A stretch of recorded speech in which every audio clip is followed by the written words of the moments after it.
हटो, हटो यहाँ से। रास्ता छोड़ो। कैसे छोड़ दें? तुम्हारी इस डलिया से बड़ी दिव्य सुगंध आ रही है। क्या छिपा रखा है इसमें? ये तुम्हारे काम का नहीं है। हटो। अरे सुंदरी, तुम्हें इतना क्रोध शोभा नहीं देता। कौन हो तुम सुंदरी, जो इतने क्रोध में भी इतनी सुंदर लग रही हो? बोलो ना सुंदरी, कौन हो तुम?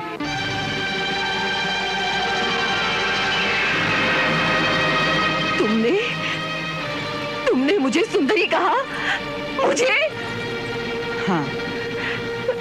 पहले ये बताओ कि कौन हो तुम निर्दयी,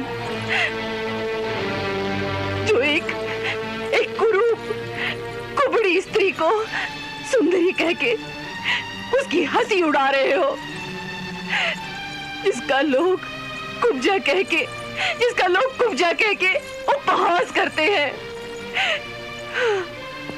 जो लोगों के तानों से दुखी होकर अकेली छिप कर सूनी गलियों से जाती है, ताकि ये घृणित शब्द बार बार मुझे न सुनना पड़े। फिर भी किसी न किसी घर से, कहीं न कहीं से ये व्यंग्यवाड़ तो आ ही जाता है। ये व्यंग्यवाड़ तो आ ही जाता है कि देखो, वो कुब्जा जा रही है। उनके तानों से दुखी होती हूँ, उनके उपहास को सह लेती हूँ, क्योंकि ये सत्य है कि मैं कुब्जा हूँ। परंतु ऐसा क्रूर उपहास किसी ने कभी मुझसे नहीं किया जो तुमने मुझे सुंदरी कह के किया है।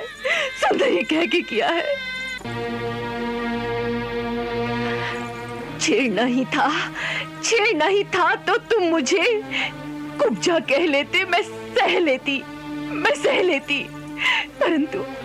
परंतु ऐसा शब्द कहकर तुमने मेरे हृदय पर घाव कर दिया है। किसी दुखी दीन व्यक्ति का इस तरह उपहास नहीं करना चाहिए, जिससे कि उसका हृदय छलनी हो जाए।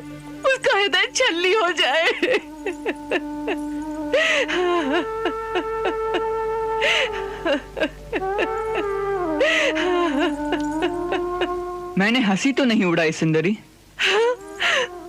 मैंने तो केवल वही कहा है जो सत्य है। ये सत्य है। एक कुबड़ी शरीर, कुरूप मुख तुम्हें सुंदर लगता है? हाँ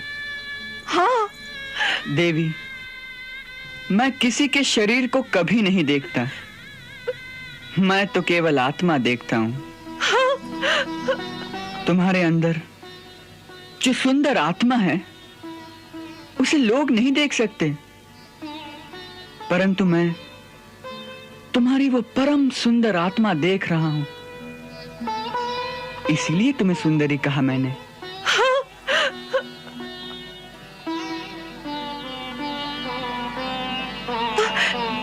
आत्मा की सुंदरता को किसने देखा है? शरीर तो कुरूप है ना, लोग तो उसी को देखते हैं। शरीर की कुरूपता और सुंदरता प्राणी के अपने कर्मों के अनुसार होती है, ये सदा नहीं रहती। ना ही सुंदरता सदा रहती है और ना ही कुरूपता सदा रहती है। बुढ़ापे में एक सुंदर शरीर भी मुरझा जाता है। जब कर्मों का समय बदलता है और पुण्य कर्म उदय होते हैं, तब एक कुरूप शरीर भी कमल की भांति सुंदर लगने लगता है। मैं वही देख रहा हूं। तुम्हारी कुरूपता के अंत का समय आ गया है देवी। जिस श्राप के कारण तुम्हें ये कुबड़ा शरीर प्राप्त हुआ था, उस श्राप की अवधि समाप्त हो गई है। हमारा विश्वास करो सुंदरी। फिर वही। तनिक स्थिर रहो, हम अभी दिखाते हैं।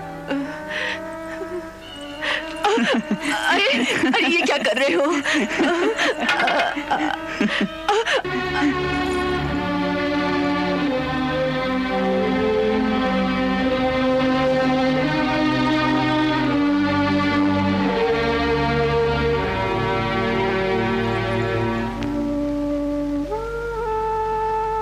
ये चंदन, ये अंगराग मैं महाराज कंस के लिए ले जा रही हूँ। सब मिट्टी में मिल जाएगा। वे तो मेरी गर्दन ही काट देंगे। जिसका हाथ मैंने पकड़ लिया हो, उसका महाराज कंस भी कुछ नहीं बिगाड़ सकते।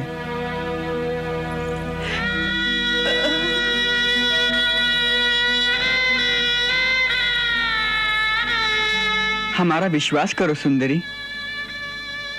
हमारे पास आ गई हो तो आप कंस के पास जाना नहीं होगा।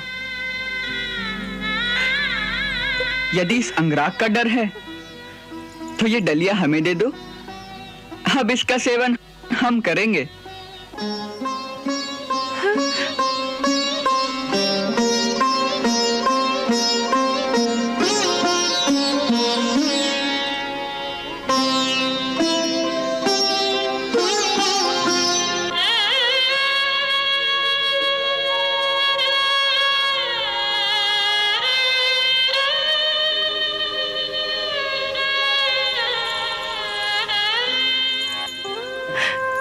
कौन हो तुम? कौन हो तुम? तुम्हें देखकर ऐसा लगता है जैसे जीवन भर ये अंगराग मैं तुम्हारे लिए ही बनाती रही हूँ। अंदर से ऐसा लगता है जैसे मैं कई जन्मों से तुम्हारी ही प्रतीक्षा करती रही हूँ। हाँ, यही सत्य है। कई जन्मों से तुमने हमसे कोई नाता जोड़ रखा है, तभी तो हम आए हैं।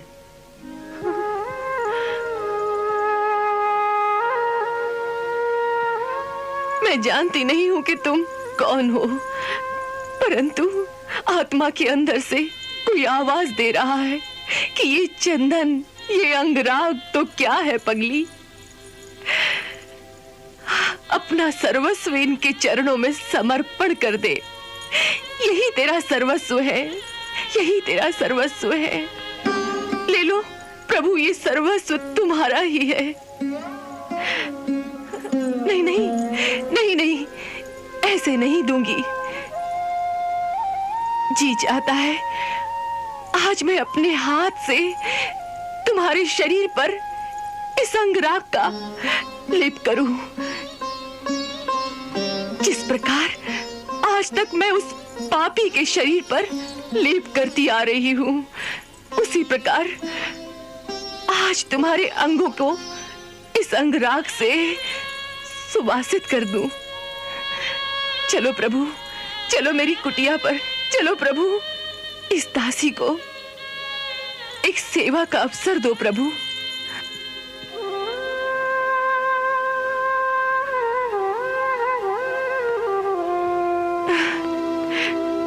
अच्छी बात है,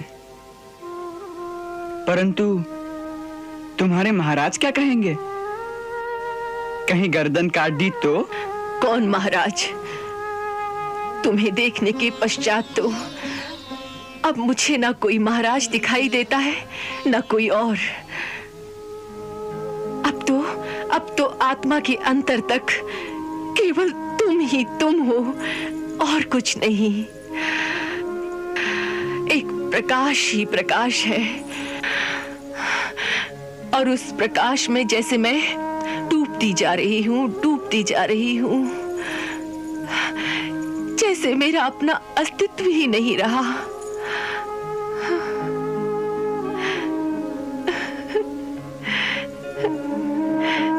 प्रभु,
सुंदरी, मैंने कहा था ना कि तुम्हारी कुरूपता का समय समाप्त हो गया है।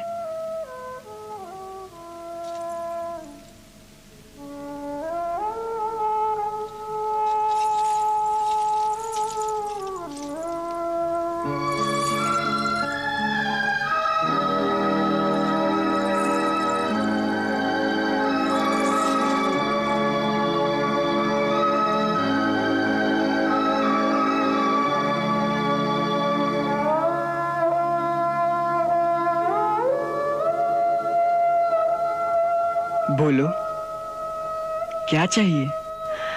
प्रभु, अब तुम्हारे सिवा मुझे क्या चाहना है? तुमने स्वयं ही तो मेरे मन में ये भावना जगाई थी कि तुम मेरी कुटिया में और मैं अपने हाथों से तुम्हारे अंग अंग को अपने अंग राग की कला से सुभाषित कर दूं। बस उसी संकल्प को पूरा कर दीजिए। मुझे और कुछ नहीं चाहिए, मुझे और कुछ नहीं चाहिए। हमें तुम्हारा यह संकल्प स्वीकार है। हम वचन देते हैं कि हम तुम्हें एक दिन इस सेवा का अवसर अवश्य प्रदान करेंगे। हम स्वयं तुम्हारी कुटिया में आएंगे। असल में तुम्हारे पिछले जन्म का ये ऋण है हम पर। जब राम अवतार के समय हम धरती पर आए थे तो तुमने हमारे लिए बड़ी तपस्या की थी। तुम्हारी वो तपस्या इस जन्म में अवश्य सफल होगी, परंतु आज नहीं।